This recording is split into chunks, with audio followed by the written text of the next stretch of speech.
It's just after 5:30 on this Wednesday evening, the 3rd of March. It's John McAtee here with Eamon McFadden and Declan Kerr, taking a look back at the news of the last week and looking at our own headlines and our own stories. And we're first going to take a look at the harrowing pictures and the deaths that are emerging from the Ukraine. The Sky News just there reporting that 6,000 Russian soldiers have been killed and 2,000 Ukrainians. There's no end to it, is there? No, start of it, I would say, unfortunately. It's been ratcheted up a bit, hasn't it, in the last couple of days? And listen, the fallout and the atrocities and all the people that are leaving the country as well, and went to over 1 million very shortly, I would think. Probably well over 1 million by this weekend. I think it's about 860 today now. They're a couple of hours ahead of us, so it's dark night out there. Yeah. But Joe Biden's State of the Nation address last night, if they expected anything from it, then they were disappointed because they really had nothing to offer. All they can offer is all the sanctions that they can impose. Some of those could take a long time, because the leasing of aircraft, that has run into serious difficulties because there's contracts and there's obligations and they're tied up maybe for the next 5-6 months. Irish companies engaged in that can't simply go back and recover their aircraft. And there's a whole lot of other issues like that there in relation to sanctions, but at least between the EU and NATO and America and the UN, the whole world seems to be on the same page, but they can only stand by and watch and hope that the sanctions will bite hard enough to force Putin to change his mind. As far as the Russian people are concerned, they are one of the lowest incomes per capita in the entire world. It's not going to affect them very much, because they do have nothing, and they don't expect to have anything. It's not going to change. And they've been fed a stream of lies too. Their state media is highly controlled. Absolutely, but there's 143 million of them there. That's against 340 million in America. And the American income per capita, I think, is about 14 or 15 times higher than Russia. Russia just keeps investing in military hardware and nuclear warheads. Nobody knows how much they have or what they have. But when you think about it, in the last 20-25 years, when the Cold War ended, the West suddenly stopped increasing their military spending. Yeah. And maybe that wasn't a bad thing, but when you look back now, there's a deficit. The Ukraine had nuclear weapons. They were encouraged, or maybe forced, to give them up.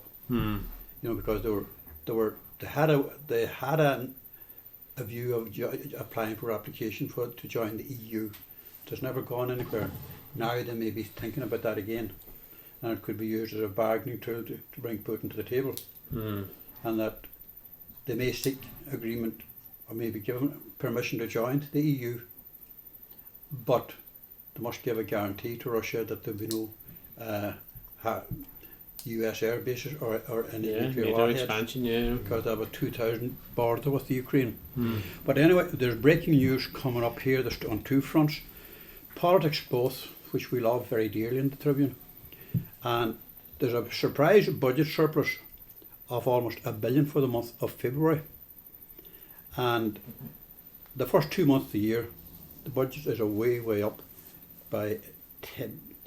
There's 10 billion tax for the first 2 months of the year, and I suppose that's not surprising given that the price of fuel has gone up alarmingly, the price of everything that you touch in the shops.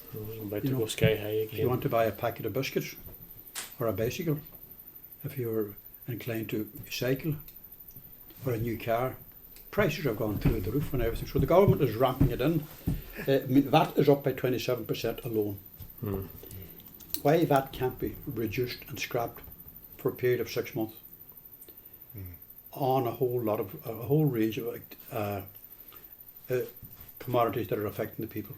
Electricity prices. I was just checking the other night, my ESB bill came in, and look back to September, just using the same amount of electricity approximately, because I'm a creature of habit. I live on my own with the dog, and we're not in the house an awful lot, and we have energy saving LEDs everywhere. The bill is just up over €51 since September. You can imagine where there's a family of 4 or 5 people, their bill could be up by 60, 80 euro for the 2 months, and maybe more, depending on how much cooking and washing you do. But anyway, that's good news for the government. It's good to hear that there's some good news for them. Things seem to be different in the Labour Party. A bit of shock news there, Declan. Yeah. We were just seeing there on that Alan Kelly is stepping down. Is that right? So proposed that he probably will step down. Yeah, I don't know if it's been confirmed, but that's I think the Parliamentary Party meeting, this is just breaking in the last hour, the Parliamentary Party's meeting this evening, and he's holding a press conference tomorrow, and apparently there's been speculation. There's a lot of speculation that his time, he's not there 4 years until April, and they're kind of at the very bottom of the pile as far as the opinion polls are concerned, whilst there's variations amongst all the other parties there around that 4%, they're in that margin of error zone. Okay, they have 7 seats because Ivana Bacik won the by-election in Dublin Bay South. But people might find it very hard to name the other 6 or 7. Yeah. And you have people there like Aidan O'Riordan was beaten by Alan Kelly 4 years ago for the leadership. He would be a strong contender. You have Sean Sherlock in Cork. You have Brendan Howlin, of course, and then you have Duncan Smith, Ger Nash, and as I said, Ivana Bacik. That would make up the 7. Duncan Smith would seem to be the strong front runner. Yeah. But there seems to be difficulty behind the scenes in that Alan Kelly. style of leadership has been Style questioned of from what I leadership, understand. yeah, it's like I don't recall if any of you recall. Do you ever recall him having come to Donegal since he became leader of the Labour Party? No. Not to my experience. Which would be a bit unusual because most party leaders have made their way to Donegal Yeah. at some time or another. Even Michael Martin got up here for half a day last August, was it? That's right, yeah. You know, and he was probably up the year before that. He said on holidays. Varadkar, no, has he been to Donegal much? He was here. He has. Festive, was he not here around the festive period this year? I think. Rush, a private visit. I think he was. No, he was on. No, he was here when Joe McHugh was a minister. They were visiting Glen and Cargart and places like that. He was attending meetings. Was that in relation to the EU ministers meeting? One of those things. Quite ago, No, so it was 3 or 4 years ago. Yeah. It's funny time goes like that, but there's the Labour Party should be doing much better, given that there's a bit of a swing towards left-wing politics with Sinn Féin. Sinn Féin is stealing their clothes, obviously. Yeah. Alan Kelly is a good, strong performer. Yeah, very strong. Does very well in the Dáil debates. He doesn't put a foot wrong in prime time, and he has his homework well done, very capable. But the opinion seems to be that he's not out on the hustings, meeting the people, shaking hands. Now, if that's what people want, then that is what Labour needs to re-examine its future, because I think there is ground to be made up there for them, like, and they're just not well, capitalising on that, are they? I recall the leader with Ivana Bacik that evening she won the election in Dublin, saying we now have 7 seats and our target for the general election is 14, which wouldn't be unrealistic. But he has made no headway in the polls at all, given that the election before he was appointed, they dropped 4 seats. That was in 2016. And they won the Bacik seat back, so they're effectively still 3 seats out of touch. The Labour Party is at an all-time low and has been for a number of elections. So now it remains to be seen. I don't know who should be the leader. Aidan O'Riordan's a good performer, so is Sean Sherlock. Based in Cork, Duncan Smith seems to be and you have Ger Nash up in Dundalk and Louth, another very solid performer. But they have a big road ahead of them when you see where they're at. Well, they have to get out and meet the constituencies, the representatives. I don't know, is the Labour movement to any extent functioning in Donegal? I was going to just say I don't. Not aware of it. I can't think so. The only one I can think of is Seamus Rogers, still, But we hear nothing at all in terms of in terms of council representative or even potential candidacies or anything like that. I don't hear. In fact, you don't hear the party even mentioned. You hear every other party mentioned at some level. Let it be the Green Party. Let it be popular among youth, and there's nobody even that's what Sinn Féin. You'll even get in drift there of people before profit, and you have a one-man band there, and Paul Murphy, and you hear he features very prominently. But listen, we're going to move on to the Tribune, and we're going to have a look at a feature that James Woods has done this week in his usual flamboyant style, and he's talking to an equally flamboyant man in the persona of Joe Mangan on the buses. On the buses. That we started. And it's a great, great story, Eamon. It's a great story. There's, as you say, a lot of colour in this. One of the things, if you're interested at all in vintage cars or buses or vans, it's worth it from that point, because there's a brilliant spread of pictures of the early buses and cars that Joe had when he started his now very well known travel company. You can see there's an old Wolseley there he bought in 1964 in Glasgow and the like of that. And it's quite an amazing story when you look at it. You know, he was an orphan, or he was adopted. Came through the adoption system. And he searched long and hard then in later life, you know, when he settled down. He was adopted to James and Bridget Dugan in Gartahork, and that's where he came. And even the description of how the time he arrived to them, you know, making his way from... But he had been given up at birth. He had been given up at birth. I think he might have been 6 or 7 years of age when he came to Gartahork. He wasn't that small, and I think it was his elder sister maybe that collected him. But that's... He came to work in the farm, as a lot of young adopted kids would do, you know, to kind of help out with that. They had other children, and they had older children had moved off to Glasgow and that. But Joe, it says that he was brought into a good house where he's simple enough jobs, was herding the cattle and feeding the hens and things like that. But it was in Glasgow he kind of went over, like many, taking the boat over to look for work and that. That's where he kind of dipped his toe in the first time in the transport industry. So it was in the 1955 he got his first minibus in Glasgow, a Ford Thames, and he used to take workers around to work and different things like that, and he upskilled them. There's some Donegal people down about Clydebank in Glasgow. Oh, can you imagine? Every other one probably that. And even from his own area, like, so there was something about 90% of the Donegal diaspora in around Glasgow at that time were all from West Donegal alone, never mind the rest of the country. But it's across the two pages, the two centre pages, great pictures. And just a wee thing too, as a founder member at Glenea Soccer Club, there's a great piece on that too, so all people interested in that would have. And his own family, and there's a nice ending to that as well, because he's going to be celebrating his 80th birthday sometime soon. I don't know if you believe what James Woods writes here, but he, quote, Joe tells me that he's doing a strong line with an American lady he met while touring down around Westport and Achill Island. So it may be a case of, I'll do anything for love, but I won't do that. James, give me a head, please, will you? We're going back. Declan, Relay for Life conference last week. Talk to us about that. 10th anniversary now this year, John, of the Relay for Life, and they had a conference in the Mount Errigal Hotel last Saturday.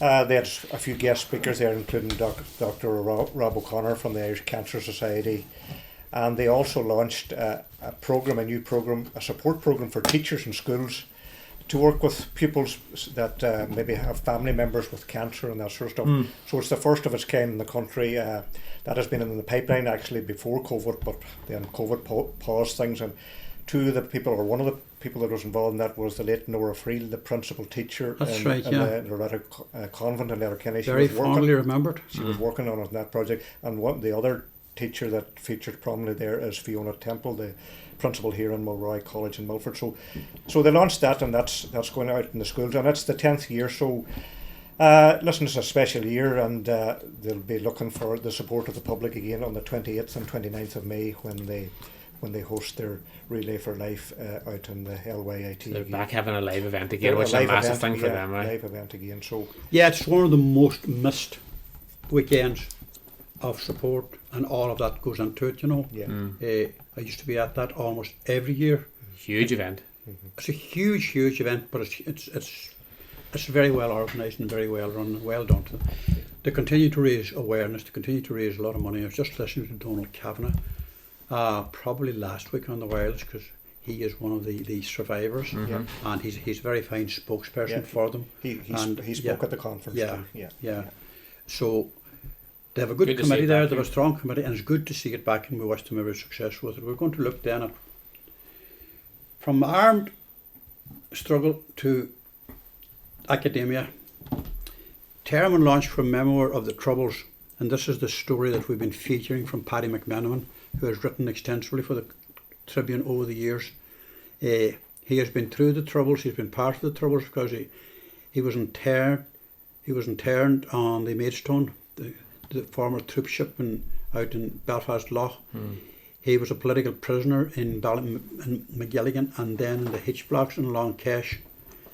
And he has a first-hand account of what went on there in his new book, which I'm going to be launching along with him in the Lagoon in Termon on this Friday evening at 7 o'clock. It's going to be well worth going to because it's a great book to read. I've read it a couple of times because I'm launching it and I want to be very familiar with the stuff. We're going to be launching it as a kind of a question and answer session rather than people up standing spouting off with stuff that they know very little about. Paddy knows all about the whole thing, and this is a book. Anybody that knows Paddy, his witticism is only matched by the sharpness of his memory, which is absolutely brilliant. And I'm looking forward immensely to Friday evening. He has already been to Galway. He launched it there on Friday night. He has been on Galway Bay FM. He's doing Midwest Radio. He's in Castlebar. He has been in Belfast. He has been in Glasgow. Yeah. He's back in Belfast on this Thursday night, and then Lagoon on Friday, and then Saturday week Temple Bar with Shea's Pub in Dublin there. And I think that's been hosted by the Glasgow Celtic Supporters Club, of which Paddy has been a proud member for most of his life. So it's a memoir thesis that he has found it to be a story representing those I grew up with, those who embraced conflict on the streets in the 70s and the years in Long Kesh. They were friends for life with an unbreakable bond. Paddy made so many friends. He was reared and brought up in a strongly loyalist area, East Belfast, Tigers Bay and places like that. And they never had any bother till trouble came looking for them. Yeah, landed their streets. By way of the army come flying up the stairs on New Year's Eve of 1971. And his father was also Patrick McMenamin, so his father offered to go with them. And they said, no, it's the young club we want, for fuck's sake. And that's where we take it. So if you're listening to us, come and join us in the Lagoon on Friday evening and you won't be disappointed. Okay, some stories. After that, we're going to look at something different now.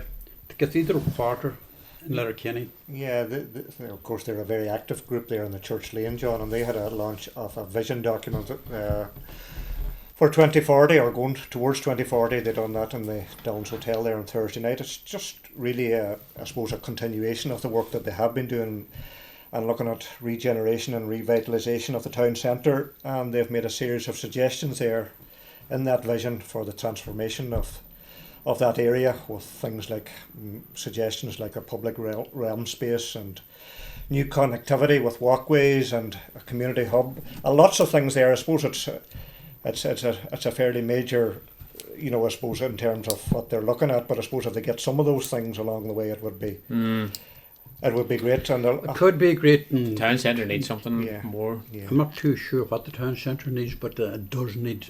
There's a vacuum in that. It's all along that the whole length of that street from the Port Road to Dunn's Corner has been for a very, very long time, because out of town shopping centres, there are many of them there now. That's right. Okay, you have a number of prominent businesses on the upper main street, but compared to where it was like 50 years ago when I first worked in Letterkenny, the diminishment of the town centre is absolutely deplorable. But I mean, what do you do about that? Yeah. Well, I suppose that's what's been talked about for quite a long time. And the idea is here, if big business does come into Letterkenny, like we have there, the major shopping centres, they're not going to locate in town, because they're going to go where parking is closest to the front door, where access is easiest, and it's not anywhere on that main street. But we wish them well with that, because we want to move on. We're almost out of time. Eamon, you're reporting good news for the Donegal roads, but again, not as good as last year. Is that correct? Basically, it was a statement that came out from the council there the last day, saying that when they sort of totted up the different allocations that came around Donegal, they were saying Donegal's roads were set to benefit to the tune of 70 million. But we just sat down particularly and compared the figures as best as we can find to the what was in 2021, and overall, with the three tranches of funding that they listed, it seems that the TII funding has sort of fallen significantly, fallen to the tune of about 12 million less That's huge. Which is huge. Now, the other two funding did increase, I suppose, relatively slightly compared to that, which would bring it closer to probably to like a deficit of about 11 million. But just when you compare and contrast, from what I can see, particularly that TII, they break it down into various tranches: funding for greenways, funding for maintenance, funding for improvements.